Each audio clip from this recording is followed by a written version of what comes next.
It all started, as these things often do, with a simple desire for a little bit of order, a small pocket of efficiency in my otherwise pleasantly chaotic life. My garden, you see, is my sanctuary. It's where I retreat from the low hum of the world, where the only demands are those of thirsty tomato plants or ambitious weeds. For years, I'd managed with tools scattered in the garage. A tangled hose here, a misplaced trowel there. But I'd finally decided, this spring, that I deserved a shed. Not a palace, mind you. Just a modest, well-built little structure, perhaps 6 feet by 8, tucked away behind the lilac bushes, a place where my rake and spade could live in harmony, where pots could be stacked neatly, and where the scent of soil and fertilizer could be contained. I spent a good month sketching designs, comparing lumber prices, even practicing my rusty carpentry skills on some scrap wood. This wasn't just about storage. It was a project, a small monument to self-sufficiency and the quiet joy of making something with my own hands. Before I even bought the first plank of cedar, I did what any responsible homeowner in a community governed by a homeowners association is supposed to do. I consulted the covenants, conditions, and restrictions of the CC and RS, that weighty tome of suburban law. I read it, truly I did, skimming through the sections on fences, paint colors, and landscaping. There were rules about detached structures, of course, mostly concerning size and placement relative to property lines. My planned shed, a tasteful, natural wood affair, seemed well within the described limits. It was certainly smaller and less obtrusive than Mr. Henderson's bright blue monstrosity of a gazebo down the street, which, as far as I knew, had never drawn so much as a polite inquiry from our esteemed HOA board. So I built it, over 3 weekends, with sweat and a few well-aimed curses when a board didn't quite align. My shed rose. It was, if I do say so myself, a rather handsome structure. I stained it a soft, natural cedar tone that blended beautifully with the fence and the greenery. I installed a small window box and planted cheerful red geraniums. It was perfect. For about 2 glorious weeks, it was perfect. I'd go out in the morning, coffee in hand, admire its sturdy lines, and feel a profound sense of satisfaction. My tools were organized. My garden felt complete. Peace reigned. Then the letter arrived. Cream-colored envelope, crisp, official-looking font, the HOA logo embossed at the top, a stylized oak tree that always looked more judgmental than majestic. I remember feeling a small, irrational flicker of unease even before I opened it. Maybe it was about the dues, a reminder for the annual picnic? No such luck. The letter, penned by one Ms. Agnes Periwinkle, president of the Oakwood Homeowners Association, informed me in no uncertain terms that my unapproved outbuilding was in direct violation of Bylaw 7, subsection C, paragraph 4. Restrictions on auxiliary structures not attached to primary dwelling. It cited dimensions, materials, and a vague aesthetic incompatibility clause I must have entirely missed or misinterpreted in my initial, perhaps too optimistic, reading. I was instructed to dismantle and remove said structure within 15 days, or face daily fines. 15 days. My beautiful, brand new shed, the product of my labor and dreams, was condemned. My initial reaction was disbelief, quickly followed by a hot surge of indignation. Aesthetic incompatibility? My shed was a darn sight more aesthetically compatible than half the garish lawn ornaments and peeling paint jobs I saw on my daily walks. And what about Henderson's gazebo? This felt personal. This felt like an attack. I am, by nature, a quiet man.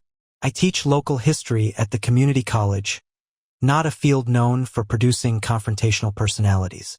I prefer dusty archives to dramatic showdowns. But there's a peculiar sort of stubbornness that awakens in a quiet man when he feels unjustly provoked. Ms. Agnes Periwinkle, with her imperious letter and her judgmental oak tree logo, had just poked a very grumpy bear who hadn't even known he was a bear until that moment. My first step, after the initial simmering rage subsided into a more focused determination, was to re-examine the CC and RS with the meticulousness of a historian deciphering an ancient manuscript. And there it was, subsection C, paragraph 4, a convoluted little piece of legalese that, if interpreted with a certain malicious pedantry, could indeed be twisted to apply to my shed. It spoke of materials needing to harmonize with the primary dwelling. A clause so subjective it was practically an invitation for arbitrary enforcement. My house was brick. The shed was wood. Perhaps that was the grand disharmony Agnes was so exercised about. I also noticed a newer amendment, stapled rather haphazardly at the back of my copy, detailing a complex approval process for any new structure, requiring submitted plans, material samples, and a non-refundable review fee. This amendment was dated only 6 months prior, and I certainly hadn't received any formal notification of its passing. Perhaps it had been tucked into a newsletter I'd mistaken for junk mail. My fault for not being a more avid reader of HOA propaganda, I suppose. Armed with this, I decided on a course of polite, reasoned inquiry. I drafted an email to the HOA CCNG Ms. Periwinkle, explaining that I had consulted the older version of the CC and RS, that the shed was modest and well-maintained, and that I hoped for some understanding.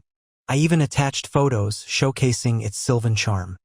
The response came not via email, but in the form of a second letter, even crisper and more official than the first. It was signed by Agnes Periwinkle again. "Dear Mr. Davies," it began, already setting a frostier tone. "The board has received your correspondence regarding the non-compliant structure at your property. Ignorance of duly passed amendments does not constitute an exemption from them. The requirement for prior approval is explicit. The aesthetic incompatibility remains a concern. The 15-day deadline stands. Failure to comply will result in fines of $50 per day. Commencing on the 16th day, there was no offer of discussion, no room for compromise, just the cold, hard dictate. The fine print at the bottom also mentioned that unpaid fines could eventually result in a lien on my property. A lien for a garden shed. This was no longer just an annoyance. It was escalating into a genuine threat. My neighbor, old Mrs. Gable from across the street, a sweet woman with a prize-winning rose garden and a healthy suspicion of authority, saw me rereading the letter on my porch, my face probably a mask of thunderous gloom. "HOA trouble, Arthur?" she'd asked, her voice sympathetic. I'd nodded, and she'd clucked her tongue. "That Agnes Periwinkle," she'd sighed.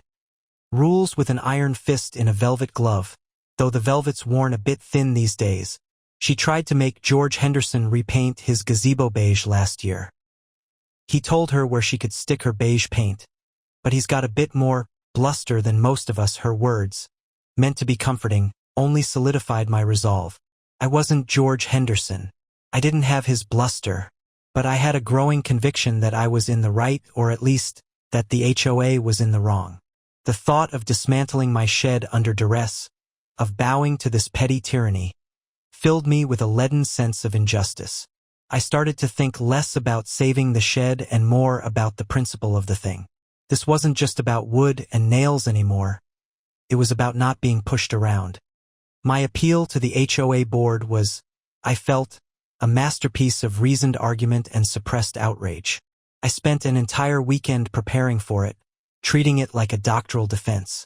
I gathered my evidence. Dated photographs of my garden pre-shed to show the need, receipts for the high-quality, eco-friendly materials I'd used, a copy of the old CC and RS I had consulted, and a highlighted section of the new amendment showing the date it was supposedly enacted, arguing that notification had been insufficient.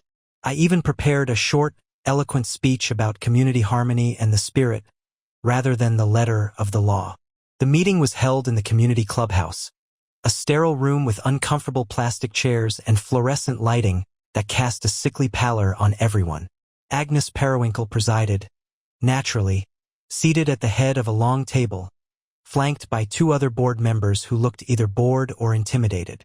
A handful of other residents were present, mostly for their own minor grievances, a dispute over a parking space, a complaint about a neighbor's dog.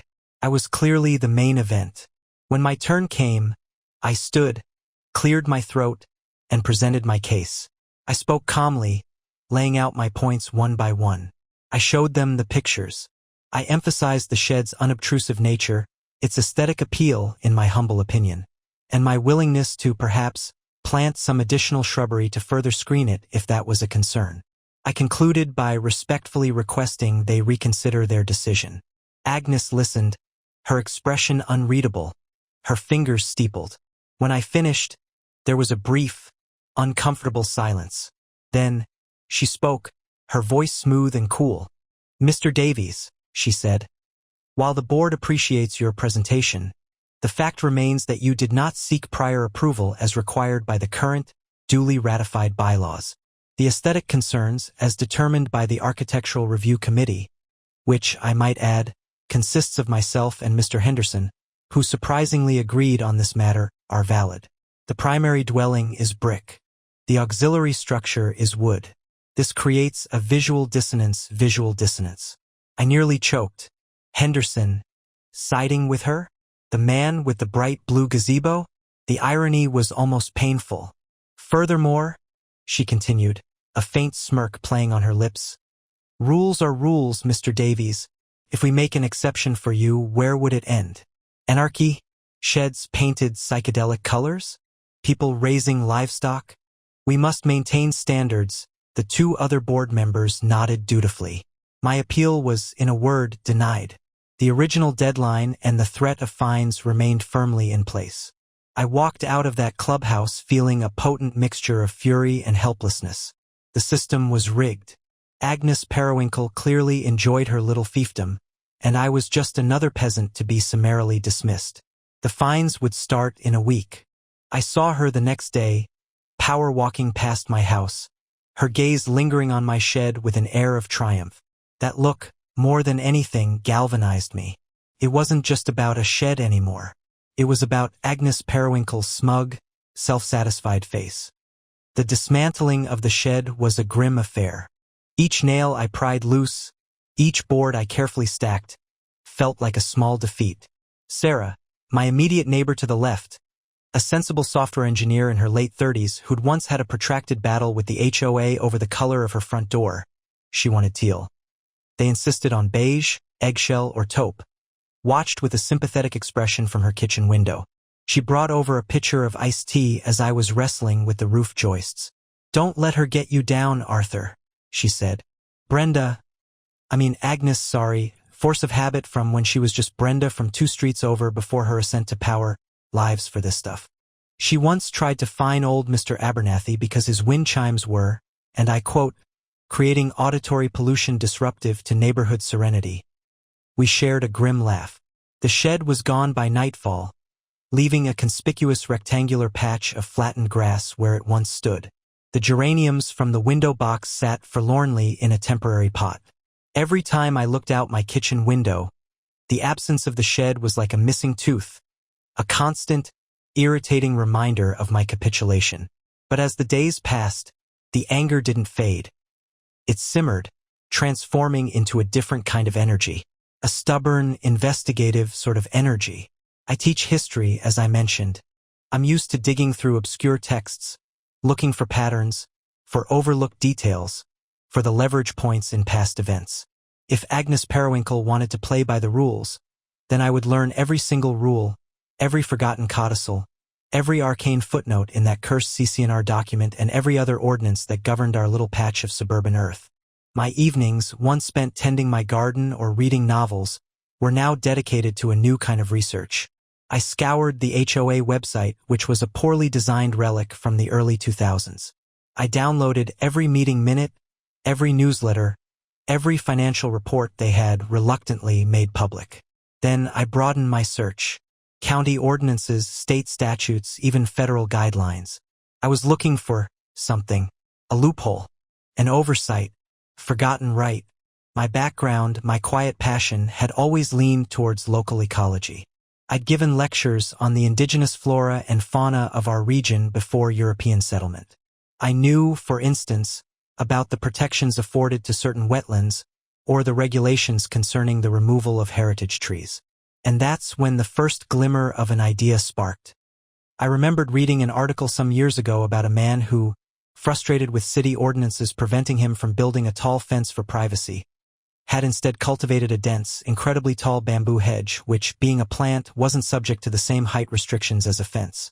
It was a beautiful piece of malicious compliance, and it stuck with me. What if, I wondered, there was something I could add to my property that the HOA couldn't object to, something that might even be protected? My research took a new direction. I started looking into wildlife habitats, endangered species in our area, and any laws that encouraged or mandated their protection. And then I found it. Bats. Our state had surprisingly robust protections for several native bat species, recognizing their crucial role as insectivores. There were even grants and incentives available for citizens who created bat-friendly habitats. More importantly, I stumbled upon a clause in a state environmental policy document, cross-referenced in a county planning guide, that stated something to the effect of, efforts to provide or enhance habitats for protected native wildlife species are to be encouraged, and local ordinances or private covenants should not unreasonably impede such bona fide conservation efforts. Not unreasonably impede. Those were the magic words. An HOA, with its petty aesthetic rules, might find it very difficult to argue that preventing the installation of a scientifically designed bat sanctuary was reasonable, especially if said bats were on a protected list. A slow smile spread across my face. Agnes Periwinkle wanted visual harmony with my brick house? Well, I was about to give her some ecological harmony she wouldn't soon forget. The seed of a plan, far more audacious and satisfying than simply rebuilding a shed, began to take root in the fertile ground of my indignation. I wasn't just going to get my storage back. I was going to make a statement. And perhaps, just perhaps, I was going to host some very interesting new neighbors. The next phase of my operation involved moving from abstract legal theory to concrete, chiropteran reality. I couldn't just nail up any old box and call it a bat sanctuary. It had to be legitimate, scientifically sound, and, crucially, defensible if Agnes and her cronies came sniffing around. My first call was to Dr. Eleanor Vance, a biology professor at the State University whose work on local bat populations I'd stumbled across during my research.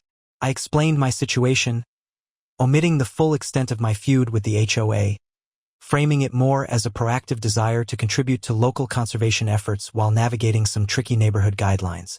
Dr. Vance, a woman with an audibly enthusiastic voice and a clear passion for her flying mammals, was delighted. "Mr. Davies," she exclaimed, "that's wonderful. So few people understand the immense ecological service these creatures provide. We've seen alarming declines in several local species due to habitat loss and white nose syndrome. Any effort to provide safe roosting sites is incredibly valuable." We spoke for nearly an hour. She gave me a wealth of information. The specific species common to our area, mostly little brown bats and big brown bats, both of which were under increasing pressure. Their roosting preferences, the ideal dimensions for a multi-chambered bat house, the best materials to use, untreated, unpainted wood, rough on the inside for grip, and the critical importance of proper placement south or southeast facing for warmth, at least 12 to 15 feet off the ground, clear of obstructions. She also warned me that attracting bats can take time, sometimes a season or two, and there were no guarantees. But she offered to send me some official university extension pamphlets on bat house construction and even a letter detailing the ecological importance of such structures, which I gratefully accepted. This was gold. An expert endorsement would be invaluable.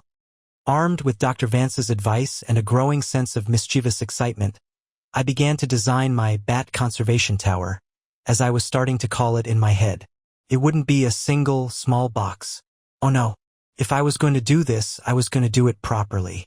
I envisioned a tall, pillar-like structure, perhaps incorporating several stacked, multi-chambered compartments to accommodate a decent-sized colony.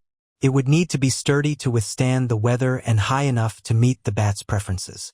The footprint wouldn't be huge, but its vertical presence would be notable, especially in the very spot where my modest little shed used to sit, a spot now glaringly empty and symbolic. I spent evenings at my drafting table, actually, my kitchen table covered with graph paper, sketching designs. I calculated wood requirements, ventilation slots, landing pad dimensions, and the precise grooving needed inside the chambers. I even considered aesthetics in my own way. Not Agnes Periwinkle's idea of aesthetics, mind you, but a kind of rugged, natural beauty. I'd use weathered cedar similar to the shed, but let it age naturally, no stain. It would blend with the trees, a subtle monument to nature's resilience and mine. I found a local lumberyard that sold untreated rough-cut cedar, perfect for the interior surfaces. I also started thinking about the legal angle again. I reread the state environmental policy, noting the exact phrasing. Bona fide conservation efforts, my tower, built to scientific specifications and endorsed by a university expert, would undoubtedly qualify. The HOA's CC and RS were silent on the issue of wildlife habitats. A glaring omission Agnes was soon to regret. They had rules for sheds, fences, satellite dishes, even the acceptable shades of beige for one's mailbox, but nothing about bat towers. It was a beautiful, gaping loophole. My friend Sarah, when I cautiously hinted at my plan over coffee, without revealing all the delicious details yet, raised an eyebrow. Bats, Arthur? Are you sure about this? Won't they be, batty? I assured her that bats were clean, quiet, and fantastic pest controllers, devouring thousands of mosquitoes and garden pests each night. Think of the free mosquito control, I said, appealing to her practical side. She grinned. Okay, you've got my attention. Just don't expect me to host any bat-themed garden parties. The planning stage was almost as enjoyable as the thought of the final outcome. It was a meticulous, intellectual exercise, a strategy game where I was anticipating my opponent's moves and preparing my countermeasures. Agnes thought she'd won the battle of the shed. She had no idea she was about to face a full-blown ecological insurgency. The construction of the Bat Conservation Tower began on a crisp Saturday morning. I laid out my tools and the carefully cut pieces of cedar in my backyard, right on that patch of flattened grass that had become a symbol of HOA oppression. It felt good to be building again, but this time, there was an added layer of defiant satisfaction. This wasn't just a structure. It was a carefully crafted legal and ecological Trojan horse. Neighbors, naturally, were curious. Old Mrs. Gable waved from her rose garden, a quizzical look on her face. Young Timmy from next door, a boy of about 10, wandered over. "Whatcha building, Mr. Davies?" he asked, eyes wide. "It's a special house, Timmy," I said, "for some very important nighttime visitors who help keep our gardens healthy." He seemed intrigued by the mystery.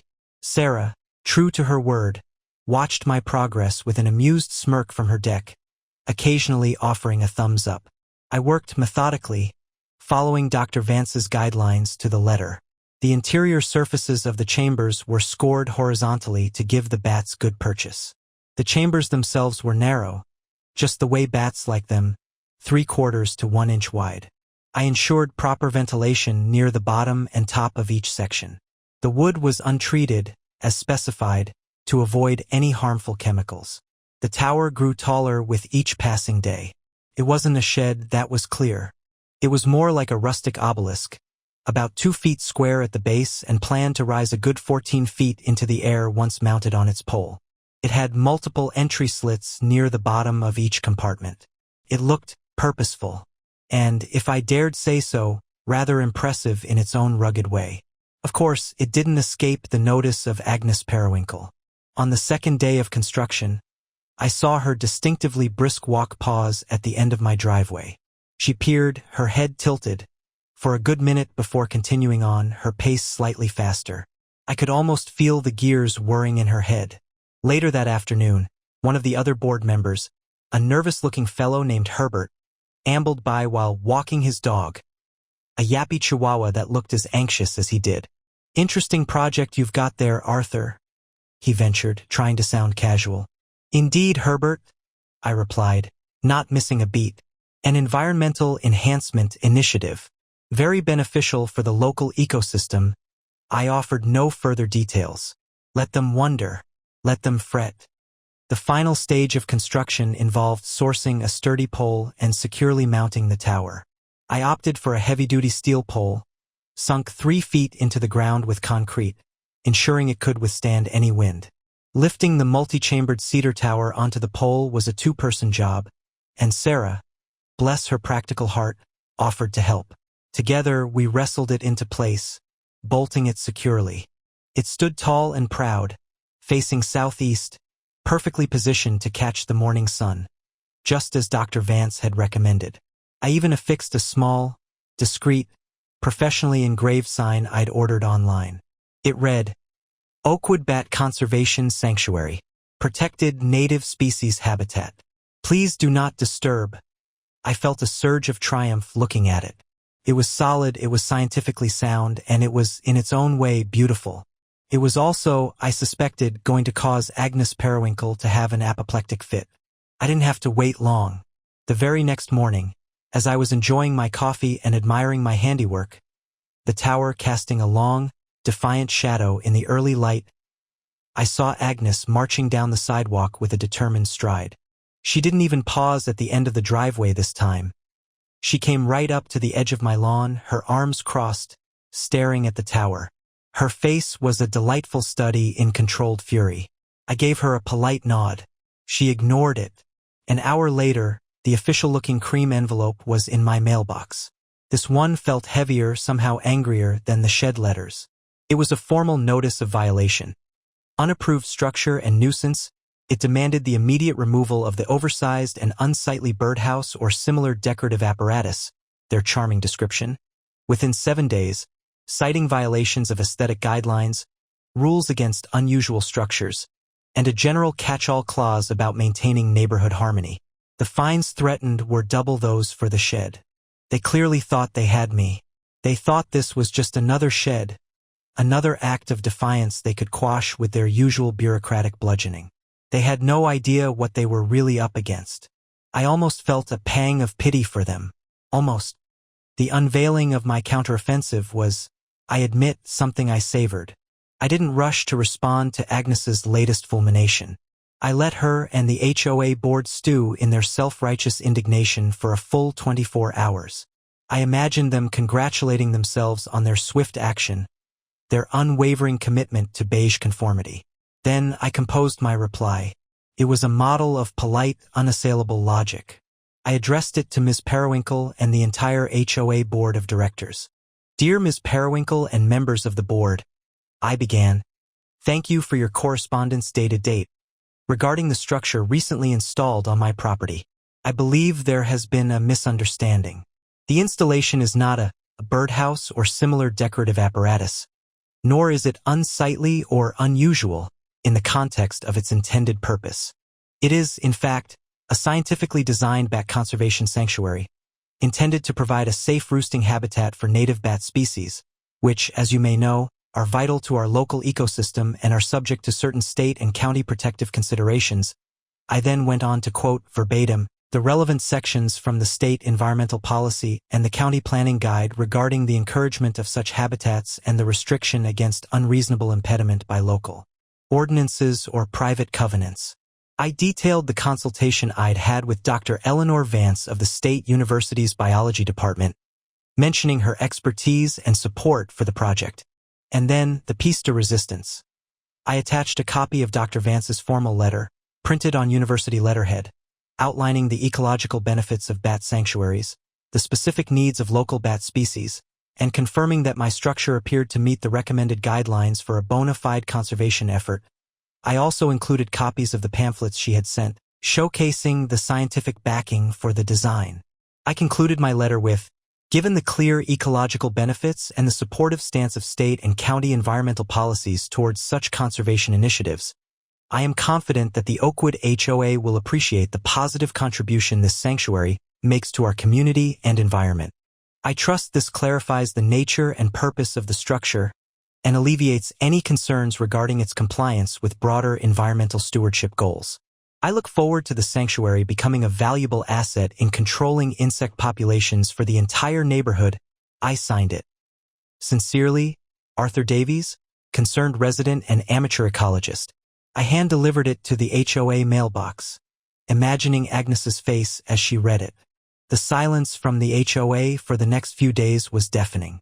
I pictured frantic meetings, hushed phone calls to their legal counsel, a dawning realization that their usual playbook of bluster and arbitrary fines might not work this time. Sarah reported seeing Agnes looking even more stressed than usual during her power walks.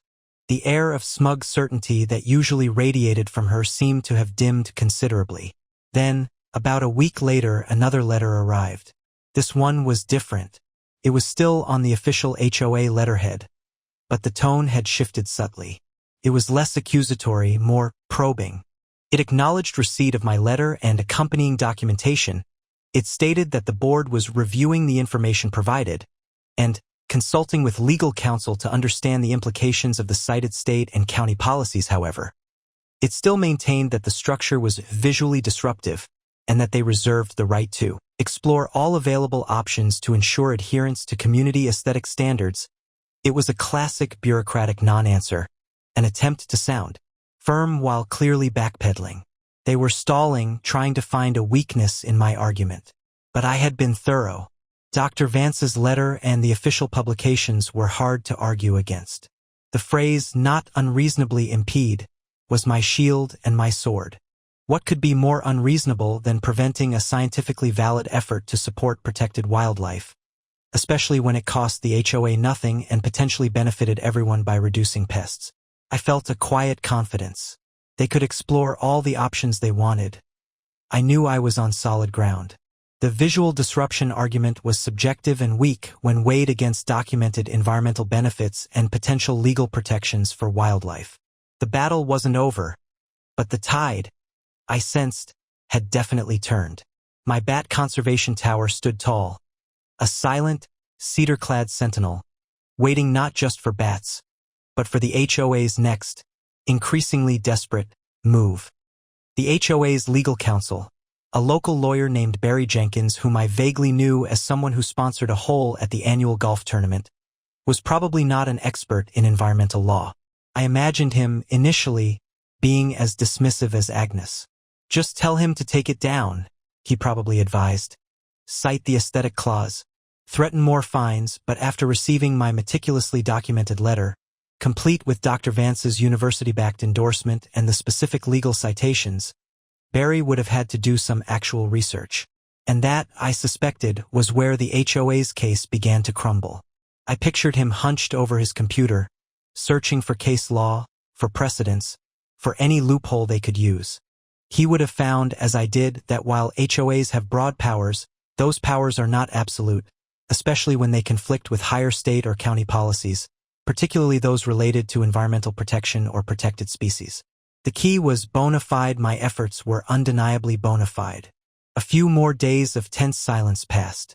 I kept a close eye on the tower, half expecting to see Agnes Periwinkle herself trying to dismantle it in the dead of night, armed with a crowbar and a copy of Beige Living Monthly. Then, the next official communication arrived. It wasn't a letter this time.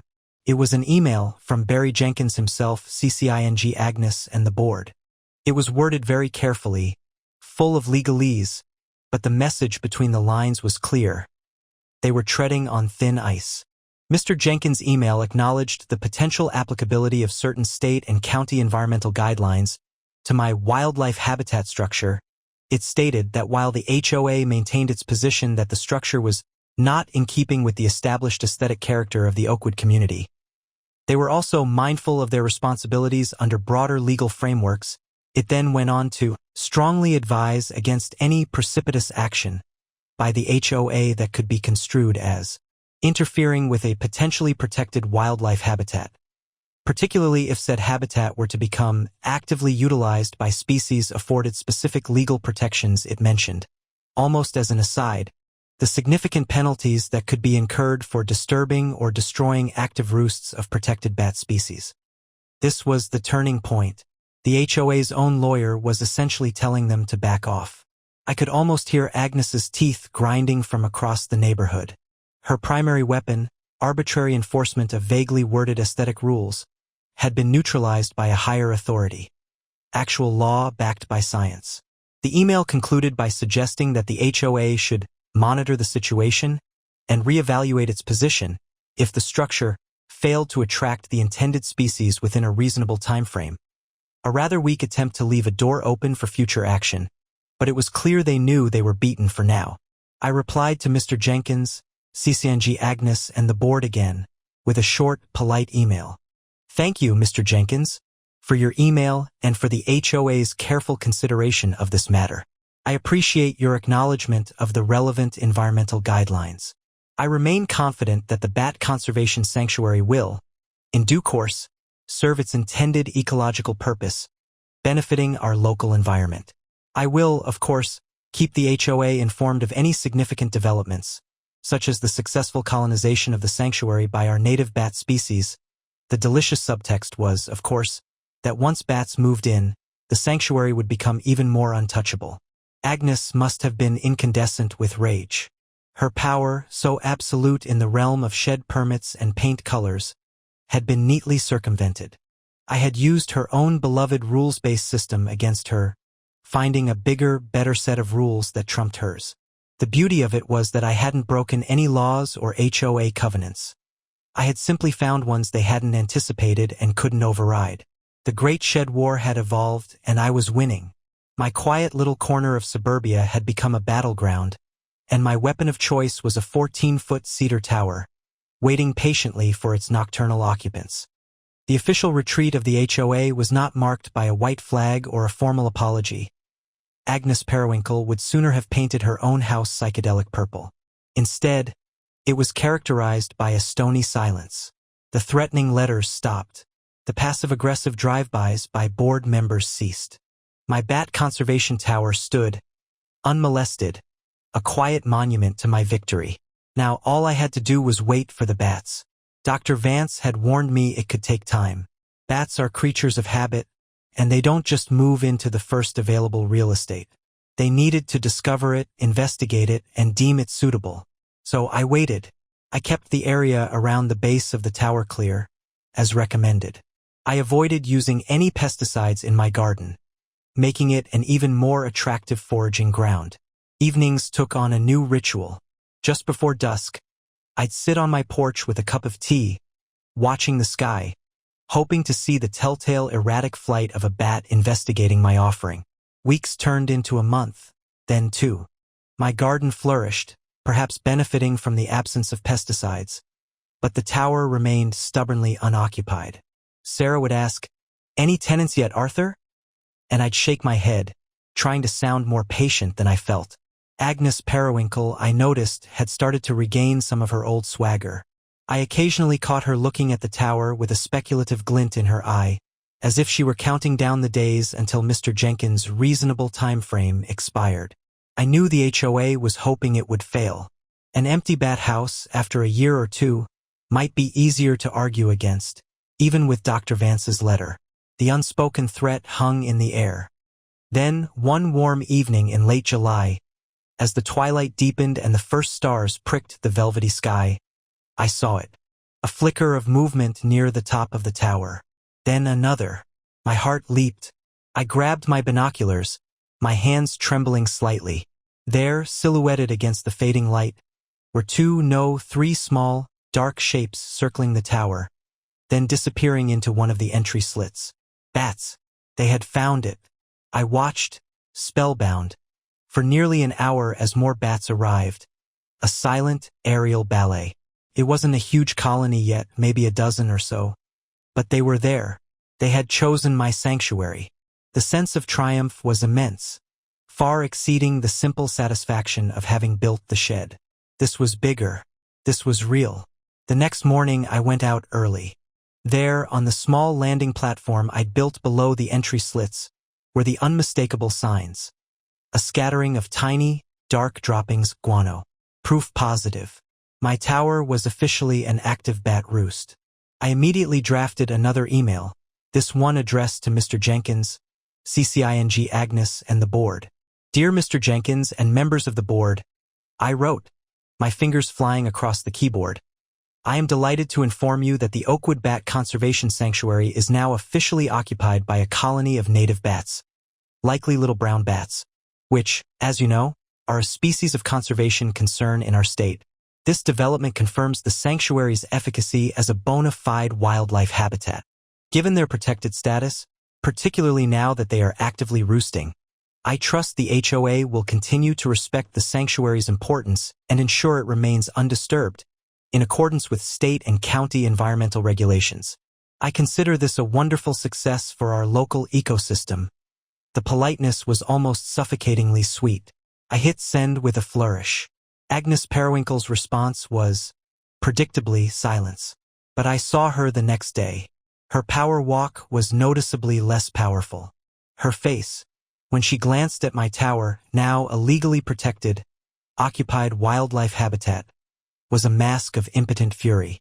The game was over. Checkmate. The bats, my tiny, winged allies, had sealed my victory. The quiet satisfaction was profound. I had not only outmaneuvered the HOA, but I had done so in a way that contributed something genuinely positive to the world. My garden would have fewer mosquitoes, and a vulnerable native species would have a safe place to call home. All because Agnes Periwinkle didn't like my shed. Life with the Bat Conservation Tower settled into a new, pleasant rhythm. Evenings were now punctuated by the silent, graceful emergence of my resident bats as they set off on their nightly insect hunts. My garden, already thriving, seemed to become even more vibrant, the pest pressure noticeably reduced. I'd often sit on my porch, a contented landlord, watching them. They were quiet, unobtrusive neighbors, far less trouble than some of the human variety. The change in the HOA's demeanor towards me was palpable. Agnes Periwinkle still avoided eye contact. Her lips pursed into a permanent thin line whenever she passed my house, but the undercurrent of hostility had been replaced by a grudging, resentful respect, or perhaps, fear of further ecological warfare. The other board members, when I encountered them, were almost deferential. Herbert, the nervous one, once stammered a compliment about my interesting nature project, The Legend of Arthur Davies.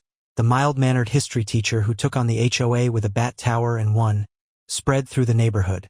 Sarah, of course, was delighted and brought over a bottle of champagne to celebrate the bat's arrival. "To Arthur, the Batman of Oakwood," she toasted, and we laughed.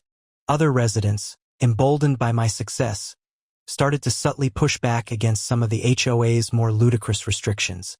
Mrs. Gable, for instance, accidentally planted a variety of rose that wasn't on the approved list, claiming it was a rare heritage breed beneficial to pollinators. Mr. Henderson, owner of the infamous blue gazebo, even gave me a conspiratorial wink one day.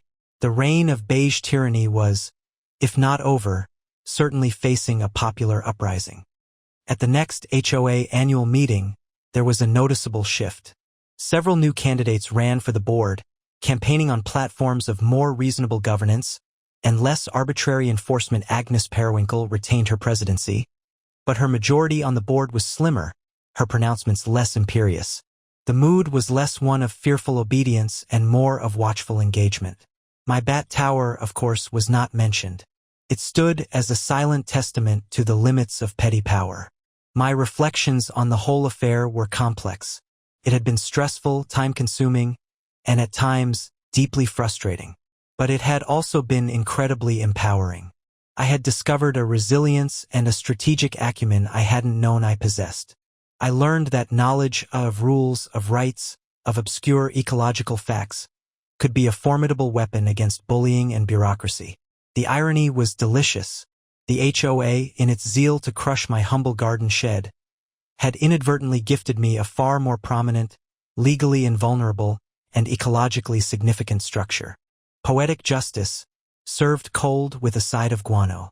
My little act of defiance had not only brought me personal satisfaction but had also created a small haven for creatures who needed it and, perhaps, nudged my community a tiny step towards a more balanced and less oppressive version of suburban life.